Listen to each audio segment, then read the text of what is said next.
సమాజం సమాజంలో మన విలువ తగ్గించేటటువంటి ఒక 4, 5 విషయాలు చెప్తా. ఎలా అంటే, నా దగ్గర డబ్బులు లేవు అని మాత్రం ఎవ్వరికి చెప్పుకోకండి. డబ్బులు లేనానికి నిజంగా చెప్తే ఎంగిలి విస్తరితో సమానం. అస్సలు విలువ ఉండదు. ఇక రెండోది, కుటుంబ గొడవలు మాత్రం ఎవరో సాల్వ్ చేస్తారని మూడో వ్యక్తికి మాత్రం చెప్పుకోకండి.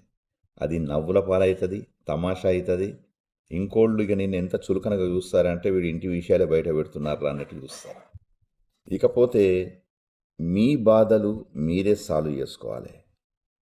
అంతేగాని ఎప్పుడు గుట్ట దోస్తులతోటి కానీ బంధువులతోటి కానీ కలిశారు కదా అని చెప్పేసి మీ బాధలు చెప్పుకుంటూ పోయినారనుకో, మీరు నవ్వుల పాలు చేస్తారు. తస్మాత్ జాగ్రత్త. ఇక మీ ప్లాన్ల గురించి మాత్రం ఎవ్వరికి చెప్పద్దు.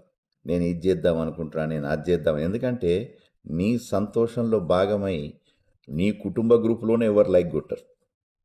అటువంటిది నేను ఇది చేద్దాం అది చేద్దాం అనుకుంటున్నా అని చెప్పేసి నీ యొక్క ఫ్యూచర్ పనులు చెప్పావనుకో, వాళ్ళు నేను ఎట్లా లాగుదామనే చూస్తారు. So be careful. ఇక డబ్బులు ఉన్నాయని చెప్పేసి కూడా పెద్ద డప్పాలు కూడా కొట్టుకోకు. డబ్బులు ఉన్నాయని చెప్పావనుకో, మనకి ఏదో అవసరం పడుతుంది, అప్పు అడుగుతాడు. ఇక ఇవ్వాల్సి వస్తుంది. ఇక ఇచ్చిన తర్వాత నువ్వు అప్పును వసూలు చేసుకోలేక నువ్వు చస్తావు. నీ సంబంధాలు కూడా కోల్పోతావు. Be careful. అవునా కదా?